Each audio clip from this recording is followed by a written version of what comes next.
GPS class में आप सभी का स्वागत है। आज हमारे विद्यालय में प्रवेश उत्सव है। आज हमारे विद्यालय में एनसीईआरटी की टीम आने वाली है। तो मैं आपको दिखाऊंगी। अगर आपको अच्छा लगा तो ब्लॉग तो लाइक और सब्सक्राइब ज़रूर करना।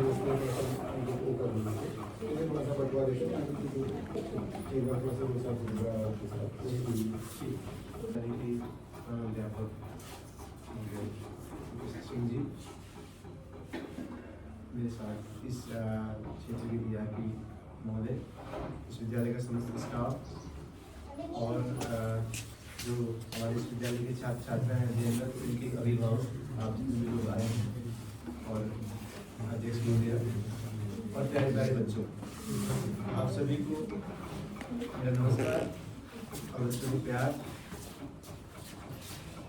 ये जो कार्यक्रम है प्रवेशोत्सव का, ये प्रवेशोत्सव के साथ साथ स्वागतोत्सव भी है। यानी नए बच्चे जो हैं हमारे, उनका स्वागत करना।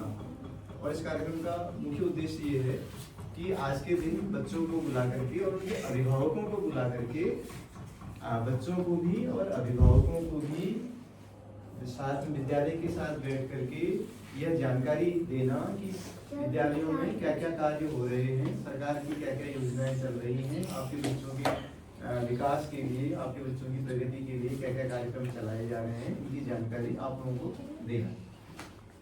और होता क्या है कि जब सरकारी विद्यालय में बच्चे को एडमिशन देते थे, कि आप पहले दिन चला आ रहा था कि बच्चों को एडमिशन कराने के बाद अभिभावक विद्यालय की ओर कम आते थे। तो उससे क्या होता है कि अगर अभिभावक को विद्यालय में क्या हो रहा है इसकी जानकारी नहीं है, या शिक्षकों को ये जानकारी नहीं है कि बच्चा घर में कैसा कर रहा है, करते रहिए। बच्चों के लिए बहुत सारी योजनाएं सरकार के द्वारा चलाई जा रही हैं। छात्रवृत्ति दी जाती है, बच्चों को मुफ्त पुस्तकें दी जाती हैं, मुफ्त ड्रेस दी जाती है, सारी चीज़ें हो रही हैं। लेकिन अगर आपका सहयोग नहीं होगा तो जो मुख्य चीज़ है पढ़ाई, वो नहीं होगी। बाकी तो सब कुछ होगा, पुस्तकें भी मिलेंगी, ड्रेस भी मिलेगी, सब कुछ मिलेगा, लेकिन पढ़ाई नहीं हुई तो उसका कोई फायदा नहीं। और पढ़ाई तभी संभव है जब आप लोग विद्यालय के साथ सहयोग करेंगे। सहयोग कैसे करते हैं? माँ बाप साक्षर हैं, पढ़े लिखे हैं, उनको ये पता रहता है कि मेरे बच्चे को क्या आना चाहिए, क्या नहीं आना चाहिए। अगर नहीं भी पता है तो आपको ये जानना चाहिए कि कक्षा 1 में बच्चे को क्या आना चाहिए, कक्षा 2 में क्या आना चाहिए, कक्षा 3 में क्या आना चाहिए। तो आपको ये जानकारी होनी चाहिए।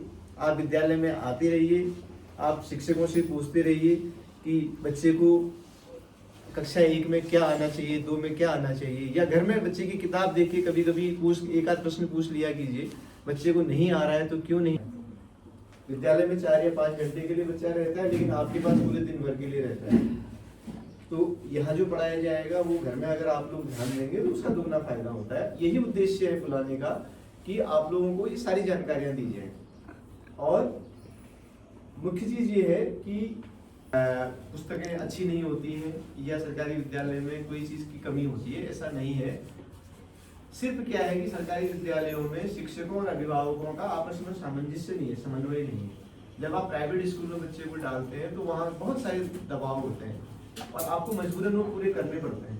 फीस भी ज़्यादा देनी पड़ती है, ड्रेस जैसी गई ऐसे खरीदनी पड़ेंगी, पुस्तकें 5 के बजाय 10 लागू करने में आपको 10 खरीदनी पड़ेंगी, कॉपियाँ जैसी हो गएंगी ऐसी खरीदनी पड़ेंगी। लेकिन सरकारी विद्यालयों में भले ही पुस्तकें कम होती हैं, लेकिन इतनी आप जितना जरूरी बच्चे के लिए होता है उसके लिए पर्याप्त होती है।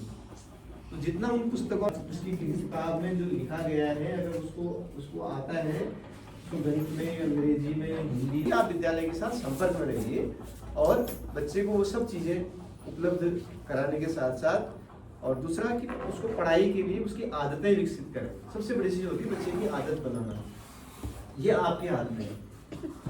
अगर आप बच्चे पर कंट्रोल नहीं रखेंगे, बच्चा दिन भर घूम रहा है, खेतों में काम करते हुए आप लोग काम कर रहे हैं, आपके साथ घूम रहा है, या घर में भी बच्चे की, गाँव में बहुत ज़्यादा काम आजकल है नहीं, खेती बाड़ी का बहुत ज़्यादा काम है नहीं, तो बच्चों की इतनी ज़रूरत नहीं है कि आप बच्चों से बहुत ज़्यादा, आपको भी जरूरत नहीं होती होगी कि आप बच्चों को काम कराते होंगे, ऐसा तो होता नहीं है आजकल।